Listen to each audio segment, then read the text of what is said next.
Seja muito bem-vindo, meu aluno, minha aluna, a este canal que serve você toda semana com conteúdos de farmacologia, fisiologia e terapêutica e muito mais. Tudo relacionado a essas matérias que eu sei que se você está aqui, você também é apaixonado assim como eu. Então, o canal Farmacologia Fácil traz para você outro vídeo, outra aula agora com o intuito de ensinar farmacologia do sistema nervoso central. Vamos falar de um sistema muito importante que controla vários processos inibitórios dentro do nosso cérebro. Esse sistema é o principal sistema inibitório e é alvo de muitos medicamentos utilizados para ansiedade, para insônia, para epilepsia, dentre outros. Qual é o sistema? Sistema GABAérgico, o neurotransmissor GABA, os seus receptores GABA-A, GABA-B, o que são as subunidades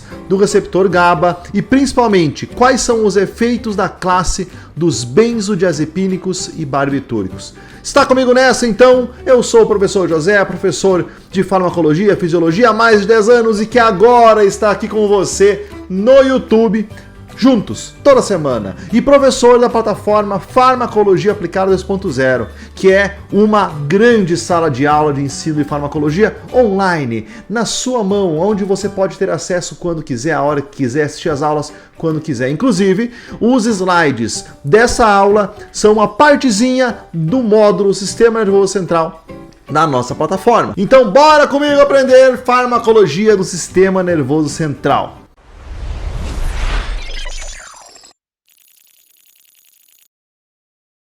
Muito bem, então quem é o neurotransmissor GABA? Vamos começar por aí. O GABA, ele é uma estrutura, uma substância dentro do nosso sistema nervoso central, principalmente, que tem ação inibitória. Pegou? Então ele vai inibir os processos de transmissão sináptica. Sináptica tem a ver com sinapse, isso mesmo. Sinapse é a união, conexão de dois neurônios. Então ele inibe, ele é capaz de inibir a transmissão entre dois neurônios. Tudo a partir do conceito de hiperpolarização neuronal, tá? Vamos lá então. Para que um neurônio seja estimulado, para que ele consiga enviar um sinal, ele precisa receber carga suficiente para tal. Ele precisa desencadear um potencial de ação. O que é um potencial de ação? É uma mudança entre uma carga negativa, da onde vêm as cargas negativas? Principalmente do cloro, que é um íon negativo, então ele está dentro do neurônio, embebendo as regiões internas do neurônio, e lá ele está dando uma característica negativa para a célula. Para que essa célula mande um impulso elétrico para a próxima célula, falando do neurônio, eu preciso com que essas cargas negativas se tornem cargas positivas. Isso que é a despolarização. Vai de menos 90 mV para mais 60 mV. E essa mudança, ela é a partir de canais. E o canal que é ativado pelo GABA é um canal que vai contra a despolarização. É um canal que permite a entrada de cloro. Esse canal é chamado de GABA-A. Então, quando o GABA atua, ele permite a entrada de mais cloro para dentro do neurônio, fazendo com que fique mais eletronegativo e dificulte essa troca de cargas, porque está mais negativo do que antes. E isso faz com que diminua o potencial de ação e assim a despolarização do neurônio e por fim não haja a transmissão. Então o GABA ele é utilizado no nosso cérebro para bloquear a transmissão do sinal neuronal. Mas ele tem uma relação muito íntima com o glutamato, que é outro neurotransmissor, outra substância que tem dentro do nosso cérebro e que faz exatamente o contrário. Ele atua em 3 receptores principalmente: o receptor NMDA, o receptor AMPA e o receptor kainato. E qualquer um deles tem como objetivo, quando ativados pelo glutamato, permitir a entrada de íons positivos. Então olha que curioso e muito mágico isso. O principal neurotransmissor inibitório, ele tem o ciclo de produção entrelaçado com o principal neurotransmissor excitatório. Então olha só que interessante, pessoal. No neurônio pré-sináptico, como mostra aqui nessa figura, eu tenho a glutamina chegando. Olha só, a glutamina chegando. Ela sofre o efeito da glutaminase e dá origem ao glutamato. Olha só, o glutamato. O glutamato, se essa célula for um neurônio glutamatérgico, fica por aí. Ele fica como glutamato. Agora, se for um neurônio GABAérgico, ou seja, do GABA, ele sofre a ação de uma enzima chamada de glutamato descarboxilase, que faz a transformação dele em GABA. E aí o GABA, ele é internalizado em vesículas e armazenado. Olha só, a única diferença de um neurônio GABA, uma das únicas, né, diferenças do neurônio GABAérgico, que é inibitório, para um neurônio glutamatérgico, que é excitatório, é uma enzima. A glutamato descarboxilase. Bom, o glutamato pode vir de outras vias, e uma delas é a própria degradação do GABA, né, pela GABA transaminase, que dá origem também lá no final a glutamato. Então o ciclo do glutamato e do GABA nunca tem fim. Eu sempre tenho um equilíbrio desses dois neurotransmissores. Depois que o GABA atua, aqui tem um exemplo, ó, do GABA atuando, por exemplo, no GABA-B, que é um receptor, o receptor periférico de GABA, ou o GABA-A, que é um receptor central, do sistema nervoso central, do GABA. O GABA pode voltar para o neurônio pré-sináptico e ser armazenado ou metabolizado pelo transportador GAT, ou pode ser internalizado no astrócito, uma célula paralela ao neurônio, à sinapse neuronal, e lá ser transformado no final, após passar pelo ciclo de Krebs, também pela mitocôndria, virar glutamato. De novo, e aí o glutamato sofre ação da glutamina sintetase, dá origem à glutamina, e assim o ciclo volta novamente. Então notem como a glutamina voltando para o neurônio pré, ela pode dar origem a glutamato ou ao GABA, dependendo do tipo de neurônio pré-sináptico que eu estou tendo. Então, a relação entre GABA e glutamato é muito próxima. Em muitos momentos, o GABA ele é entendido como um neuroprotetor, para evitar descargas elétricas excessivas, e o glutamato como uma substância tóxica muitas vezes, especialmente em doenças neurodegenerativas, porque ele acaba estimulando demais o neurônio e podendo destruir estruturas e não só estimular a transmissão sináptica. Muito bem, os circuitos GABAérgicos nós podemos dividir eles no sistema nervoso central, no nosso organismo, como dois, principalmente. Os circuitos curtos, que têm uma influência inibitória de alta frequência, que permite que qualquer processo excitatório seja frenado rapidamente e em qualquer momento. Aonde estão esses circuitos curtos? Como mostra a figura aqui, ó. Fica principalmente no nosso córtex cerebral, em estruturas subcorticais como hipocampo, estriado, cerebelo e também na medula espinhal. Então aquela resposta rápida de bloqueio. E nós temos também o sistema de transmissão GABAérgico com neurônios longos. Essa transmissão, usando estruturas mais longas, é utilizado, neurônios mais longos, é utilizado especialmente em associação a neurônios dopaminérgicos na região da área tegmentar ventral, núcleo accumbens e também a região nigroestriatal. No controle da recompensa, na percepção de recompensa, o neurônio GABAérgico bloqueia a liberação de dopamina na região da recompensa, quando não tem uma recompensa real, e sim é só um estímulo momentâneo, e no movimento, junto com a dopamina, no controle do movimento fino. Então olha a importância do GABA em todo o nosso sistema nervoso central. E aí nós temos os receptores. O principal receptor de GABA é o GABA-A.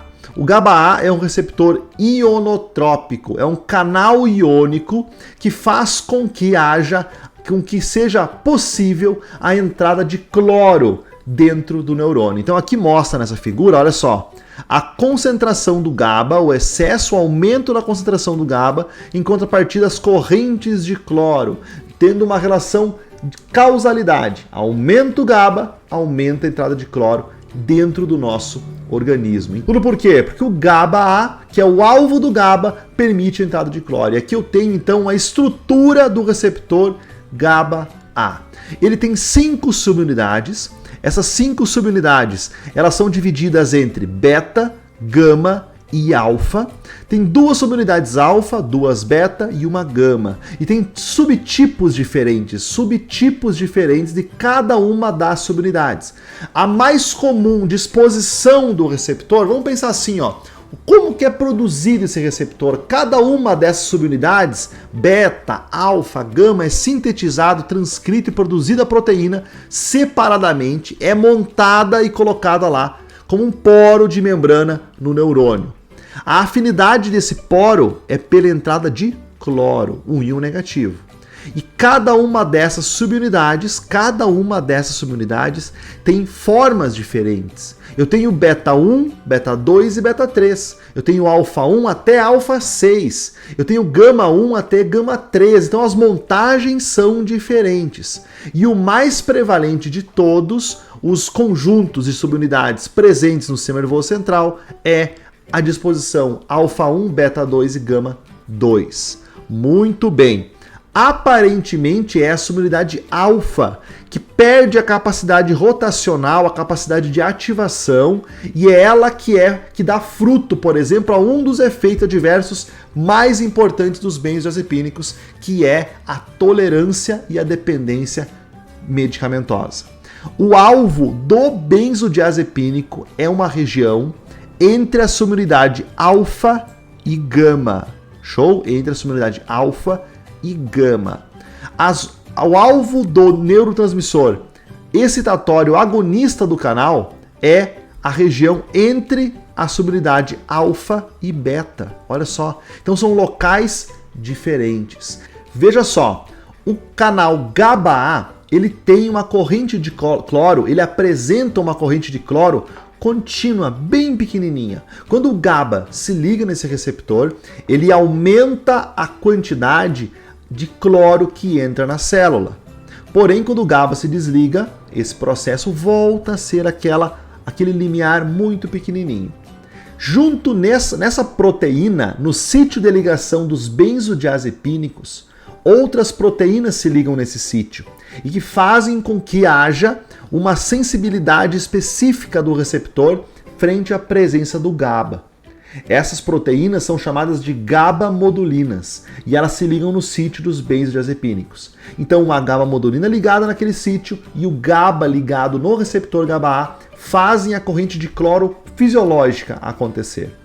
Agora, vários motivos podem gerar um distúrbio nisso, como, por exemplo, a diminuição da síntese do receptor GABA-A ou a diminuição da produção de GABA no sistema nervoso central, ou uma tolerância genética à ação do GABA, vários motivos, o envelhecimento pode causar isso, ou o excesso de transmissões nervosas, como uma pessoa ansiosa, uma pessoa que está com insônia porque perdeu um familiar, vários processos podem estimular demais o meu cérebro e a demanda do GABA não é mais suficiente. Então, se utiliza uma classe de medicamentos chamada de benzodiazepínicos, que vão lá e vão deslocar essas proteínas chamadas de GABA-modulina do local onde está escrito aqui BDZ, entre a subunidade alfa e gama, e isso faz com que não haja mais aquela dessensibilização do receptor natural, e faz com que, então, o GABA tenha maior atividade. Por isso que são chamados os benzodiazepínicos de potencializadores da ação do GABA, potencializadores da ação do GABA e não de agonistas do receptor GABA-A. Porque eles não ativam o receptor GABA-A por conta, sem o GABA. Eles precisam do GABA para ter efeito. Show? Então esses são os fármacos da classe dos benzodiazepínicos. No receptor GABA-A. O receptor GABA-B, que é um receptor, então, metabotrópico, não é um canal iônico, é uma proteína transmembranar com 7 subunidades, acoplada à proteína G. Se você não lembra o que é um receptor acoplado à proteína G, eu vou te dar 2 recados, olha só. Primeiro, pode assistir um resumão que eu fiz aqui no canal, tipo de receptores, vou deixar aqui no card para você, e você pode aprofundar os seus estudos conhecendo a plataforma Farmacologia Aplicada 2.0. O link está aqui embaixo. Lá eu juro para você, você não vai sair sem saber tudo sobre os tipos de receptores e muito mais. Inclusive a primeira aula da história da farmacologia já fala da produção, da síntese desses receptores e depois da farmacocinética e farmacodinâmica, isso é aprofundado. Bem, então o receptor GABA-B, ele é um receptor metabotrópico acoplado à proteína G e que, quando ativado pelo agonista, ele faz com que haja uma abertura de canais de potássio. Olha só, efluxo de potássio, saída de potássio da célula. Lembra que no começo da aula eu falei que tudo depende da carga, da voltagem, e que a entrada de cloro negativa mais, hiperpolariza mais a célula em comparação ao estado fora da célula e que evita assim que haja uma transmissão? Pois é, se eu tiro cargas positivas de dentro da célula, eu não tenho uma ação direta na eletronegatividade, mas ele vai aumentar indiretamente, porque se eu tiro cargas positivas, vai ficar mais negativo. Então o GABA-B também faz com que haja um aumento da eletronegatividade da célula, só que não com tanta potência quanto aqueles que abrem de vez um canal de cloro. Muito bem, vários são os medicamentos que podem atuar no sistema GABAérgico. E eles têm como principal alvo, principal desfecho, melhor dizendo, causar sedação, ansiólise, hipnose, neuroproteção e não está aqui listado, mas também relaxamento da musculatura. Esse é o objetivo dos medicamentos que estimulam o sistema GABAérgico, ou o próprio receptor GABA-A, por exemplo, ou aumentam a quantidade do GABA, ou por fim potencializam o efeito dele ligado no receptor. Podemos listar alguns aqui, por exemplo, aqueles que alteram a síntese do GABA, como a leuclicina, a isoniazida, aqueles que modificam o metabolismo do GABA, como a tiagabina e a vigabatrina, ou até aqueles que modulam o efeito do GABA sobre o receptor. E aí nós temos duas grandes classes chamadas de benzodiazepínicos e barbitúricos. Show de bola? Então vamos lá entender um pouco mais sobre cada uma dessas classes. A alteração do metabolismo do GABA. Temos ali a tiagabina e a vigabatrina. A tiagabina faz um bloqueio do GAT1, o que evita com que o GABA saia de dentro da sinapse e assim ele vai ter mais atividade. A vigabatrina inibe a GABA transaminase, que é uma forma de metabolismo do GABA. São utilizados esses medicamentos principalmente em epilepsias parciais, resistentes a outros anticonvulsivantes, em monoterapia para síndrome de West, que é fruto que dá origem a espasmos infantis, e pouquíssimo utilizados esses dois medicamentos, ou não são utilizados para insônia e ansiedade. Os agonistas GABA-B periféricos, lembra? Vamos lá, receptores periféricos, metabotrópicos, aquela proteína transmembranar, e que faz a atividade de liberar a proteína G interna, abrindo canais de potássio, de efluxo de potássio, de saída. Então eles diminuem o processo de transmissão na periferia. O baclofeno é utilizado como um relaxante muscular. Além deles, então, como eu já tinha dito, nós temos a grande classe de benzodiazepínicos. Todos esses medicamentos, fora o primeiro, que é o clordiazepóxito, que deu origem à classe, todos eles, pessoal, terminam com pan. Então, olha só, bromazepam, diazepam, clonazepam e assim por diante. Primeira característica. Segunda característica desta classe de medicamentos. Eles têm uma molécula base formada de um anel benzênico e de uma diazepina, de um anel diazepínico. Essas duas estruturas formam a base dos benzodiazepínicos, a base estrutural molecular, e que aí outros rearranjos modificam o perfil de tempo de meia-vida, a forma de metabolismo, o fruto, que dá o metabolismo, o tempo de meia-vida de eliminação e de absorção e a duração total do efeito. E aí nós temos nessa tabela discriminado todos esses processos. Nós temos, por exemplo, ao tempo de meia-vida do bromazepam, que dá origem a um metabólito ativo chamado de droxibromazepam, que ganha mais 12 horas de efeito.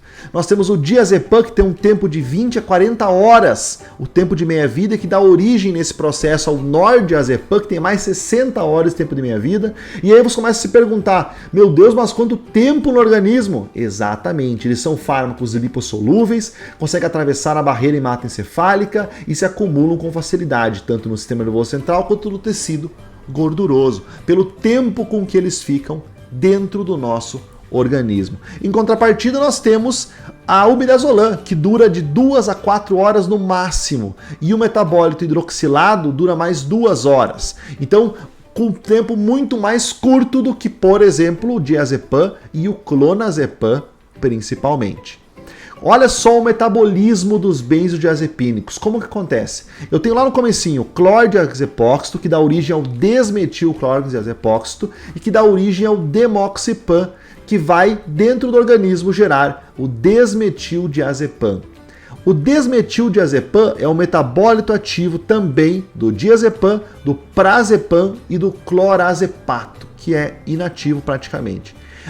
Dando origem ao desmetildiazepam, eu tenho também a origem do oxazepam, que sofre conjugação e é eliminado. De um outro lado, nós temos o flurazepam, que dá origem ao desalquilflurazepam, e o hidroxetilflurazepam, que é conjugado depois e também eliminado. O lorazepam não sofre metabolismo hepático, não dá origem a metabólitos ativos, sofre só conjugação e é eliminado. E é uma vantagem, por exemplo, do lorazepam, que vai poder ser empregado, por exemplo, em pacientes com problema hepático que não conseguem metabolizar tudo que é ingerido. O alprazolam e o triazolam dão origem a metabólitos alfa-hidroxi, que também depois são conjugados, e tudo isso que é conjugado na fase 2 de biotransformação é eliminado por excreção urinária. Não lembra como funciona o metabolismo hepático e a fase 2 de conjugação, a fase 2 de metabolismo dos medicamentos? Então volta num vídeo aqui do nosso canal que eu explico biotransformação e que você com certeza vai sair sabendo tudo sobre esse tema. Muito bem, e daí nós temos os metabólitos ativos e o tempo de cada um deles. Recapitulando, né? E nós vemos então que o diazepam, ele tem uma meia-vida muito longa já de início e que pode ser acrescido pela presença do metabólito ativo, coisa que os barbitúricos, outra classe de potencialização da ação do GABA, não tem. Eles não geram metabólitos ativos, eles geram só metabólitos inativos e são eliminados. Então os benzodiazepínicos têm um tempo muito prolongado no organismo, porque além deles mesmos, por si só, ter um tempo de meia-vida longo, eles também geram metabólitos mais ativos e com mais tempo, maior tempo de meia-vida ainda.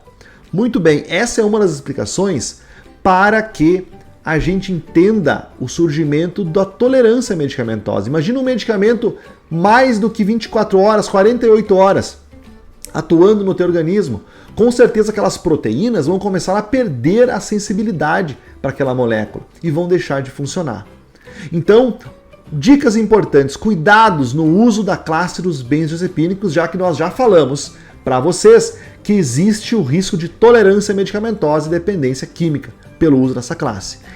Principalmente estabelecer por quanto tempo uma pessoa vai utilizar, o seu paciente vai utilizar tempos curtos com checagem para ver se não está ocorrendo tolerância e dependência. A retirada antes da dependência é muito importante para você ver o grau que pode estar evoluindo a dependência à droga daquele paciente. Evitar o uso de benzodiazepínicos em idosos com mais de 65 anos, claro que tem indicação em vários casos, mas se deve usar com cuidado, pelo risco de queda, avaliar a letargia, a sonolência que ele pode causar pelo efeito na potencialização do GABA, e inclusive ele pode causar um efeito paradoxal, um efeito contrário, causando insônia e agitação no paciente. Em caso seja necessário, tem que se iniciar com uma dose pequena e evoluindo aos poucos. Evitar a utilização do BDZ, por exemplo, em indivíduos com história de dependência ou abuso de outras drogas, de outros medicamentos, e bem como também evitar ao máximo a utilização em gestantes e lactantes. Algumas dicas então para a utilização dos benzodiazepínicos. Quais são os indícios então que essa classe que causa dependência tem? Indício de dificuldade do sono, a convulsão, se ele é utilizado como anticonvulsivante, começando a aparecer novamente, e um quadro de ansiedade voltando. Então, sintomas básicos voltando apesar da utilização do medicamento. Como eu disse, eles têm um tempo de meia-vida muito grande. Então, o uso prolongado, com essa característica de tempo de meia-vida alto, acontece uma modificação alostérica nas proteínas GABA-A, e isso faz com que ocorra uma dessensibilização. Por quê? É como uma chave. De tanto que você usa na fechadura, uma hora ela vai ficar folgada, ela não vai mais abrir como abria antes. Então, de tanto utilizar, de tanto ativar e potencializar a ação do GABA, as proteínas GABA-A subunidades vão perdendo a sensibilidade ao benzodiazepínico.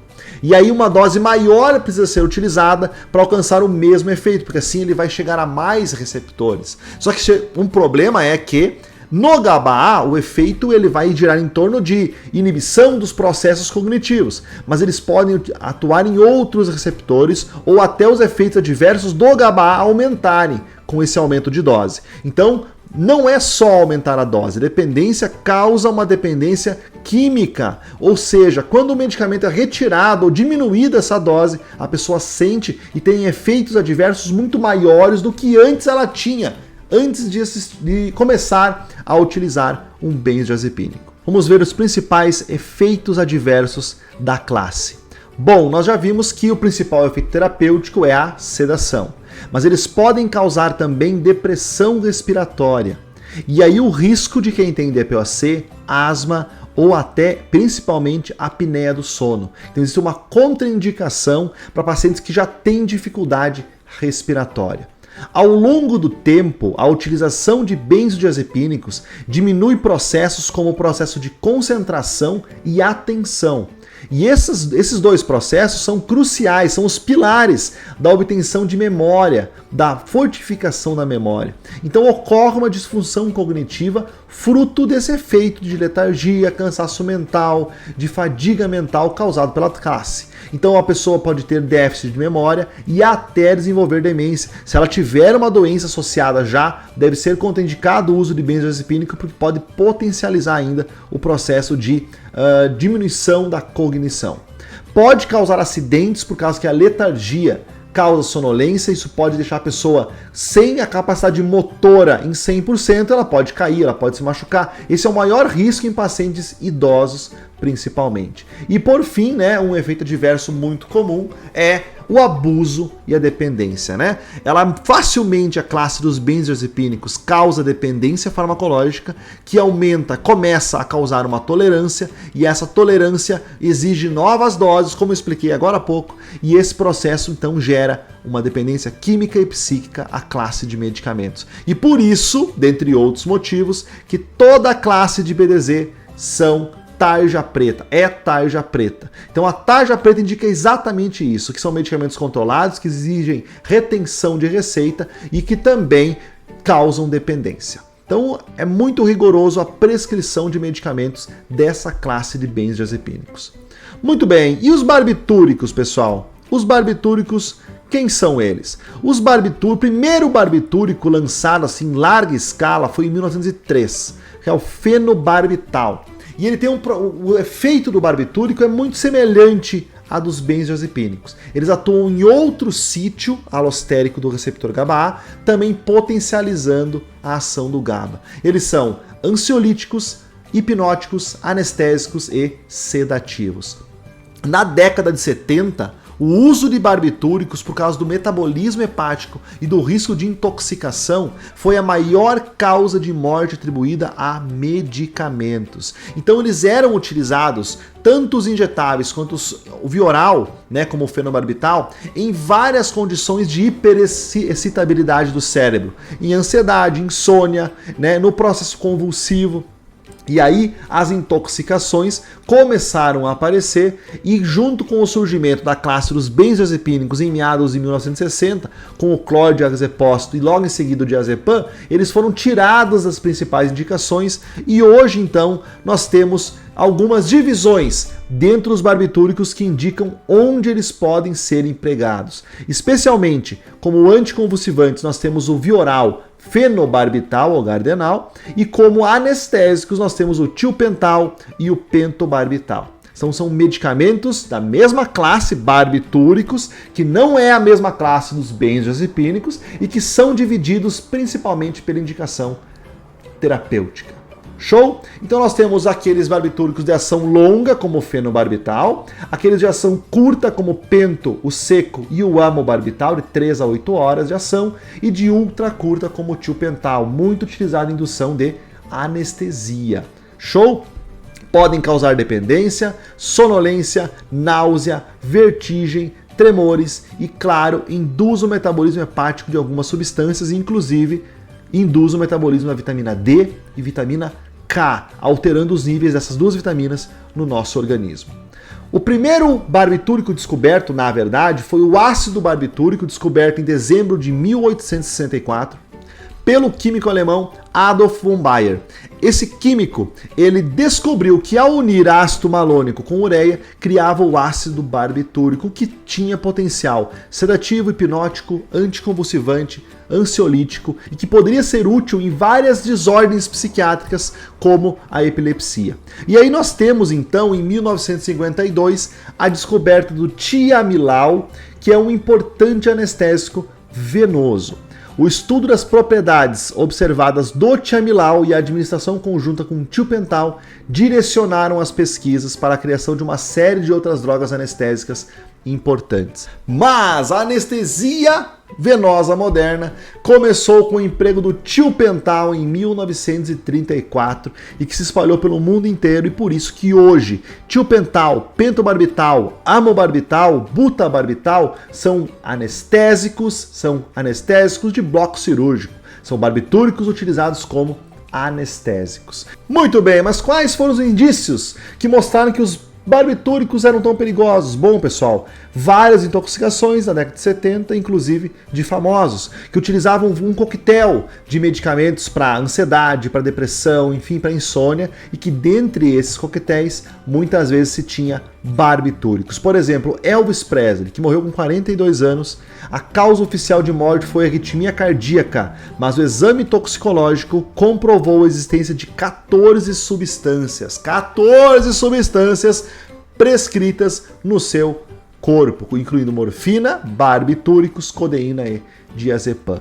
Então, com o tempo, os barbitúricos foram substituídos pelo risco de intoxicação e de efeitos adversos severos, dentre eles também a indução do metabolismo de diversas outras drogas, porque são indutores enzimáticos, indutores da P450, foram substituídos então aos poucos pelos benzodiazepínicos. E hoje, nos dias de hoje, também os benzodiazepínicos são substituídos em diversas condições por antidepressivos e anticonvulsivantes de alguns tipos específicos. Por quê? Porque os efeitos diversos dos benzodiazepínicos também são importantes, como dependência, sonolência, letargia e outros que nós vimos nessa aula. Muito bem, pessoal, espero que tenham gostado. Uma revisão geral de benzodiazepínicos, receptor GABA-A e barbitúricos. Para saber muito mais sobre essas duas classes e todas as outras classes que atuam no sistema nervoso central, falando de fisiologia, aplicação prática, casos clínicos, clique no primeiro link aqui e conheça a nossa sala de aula. Até o próximo vídeo, que será na semana que vem, e eu vou falar de fármacos antidepressivos. Vem comigo, se inscreve no canal, ativa as notificações e não perca nenhum vídeo.